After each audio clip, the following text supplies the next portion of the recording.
मुख्यमंत्री सामूहिक विवाह समारोह में 150 जोड़े परिणय सूत्र में बंधे। जिलाधिकारी ने अभिभावक की भूमिका निभाते हुए रश्मि का किया कन्यादान। माननीय प्रधानमंत्री श्री नरेंद्र मोदी जी की परिकल्पना है कि ऐसे गरीब व निर्धन परिवार जो शादी विवाह समारोह में होने वाले व्यय को वहन करने में सक्षम नहीं है, उनका भी विवाह समारोह सम्मान पूर्वक परंपरागत व धार्मिक रीति रिवाज से संपन्न हो सके। माननीय प्रधानमंत्री जी की परिकल्पना को साकार करने के लिए माननीय मुख्यमंत्री श्री योगी आदित्यनाथ जी द्वारा मुख्यमंत्री सामूहिक विवाह योजना के तहत यहाँ भव्य आयोजन किया जा रहा है। जिलाधिकारी इंद्र विक्रम सिंह ने उक्त उद्यान हृदयगंज स्थित एक निजी गेस्ट हाउस में संपन्न हो रहे सामूहिक विवाह कार्यक्रम में व्यक्त किया। उन्होंने नवयुगल वर वधुओं को आशीर्वाद देते हुए कहा कि अभी तक आप दो लोग अलग अलग परिवारवार क्षेत्र से रहे हो, आज आप विवाह के गठबंधन में बंधकर अपने जीवन की एक नई पारी की शुरुआत कर रहे हैं। सर किन परिस्थितियों में इस बच्ची को गोद लेना पड़ा और आज शुभ दिन है इसके लिए? देखिए, ये आज सामूहिक विवाह समारोह है जिसमें बहुत सारे जोड़े प्रतिभाग कर रहे हैं, लेकिन उन जोड़ों में इसका रश्मि जो ये बच्ची है, इसके पिता का निधन बहुत बचपन में हो गया था और वो एक दुर्घटना थी जिसमें उनकी डेथ हुई। एक घटना थी जिसके कारण ये निराश्रित हो गई थी बच्ची, और इसकी परवरिश ये माँ हैं जिन्होंने किया था, और ये इनकी सगी माँ नहीं हैं।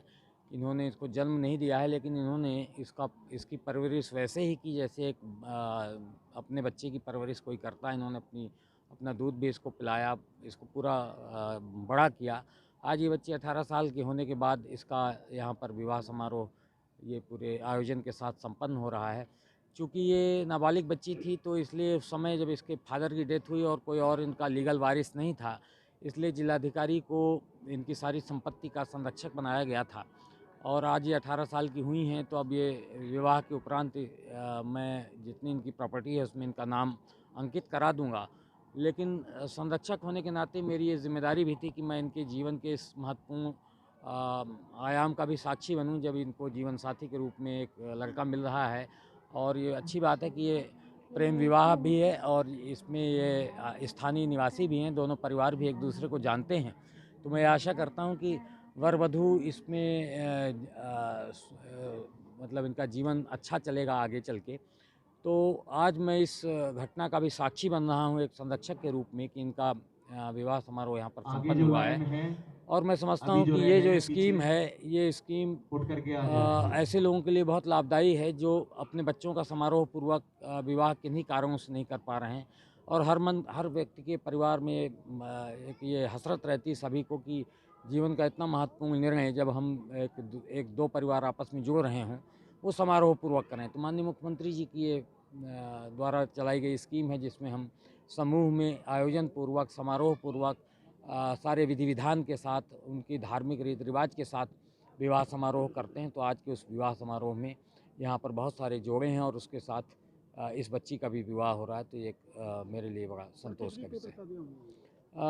लगभग 150 परिवारों की शादी हुई। अभी फाइनल फिगर अभी पंजीकरण जो इनका हुआ होगा उसके आधार पर निकल कर आ जाएगी, लेकिन दोनों ही धर्मों के मिलाकर लगभग 150 परिवारों का आज यहाँ विवाह है। तो बच्ची के लिए डीएम साहब की तरफ से क्या गिफ्ट है? गिफ्ट बताया नहीं जाता है, तो इसलिए मैं उसको बताऊंगा नहीं आपको, क्योंकि बताने से उस गिफ्ट का महत्व कम होता है। लेकिन ये बच्ची है और हम सबकी बच्ची है, तो जो हमसे बन पड़ा वो हमने इसके लिए करने की कोशिश की है। Thank you.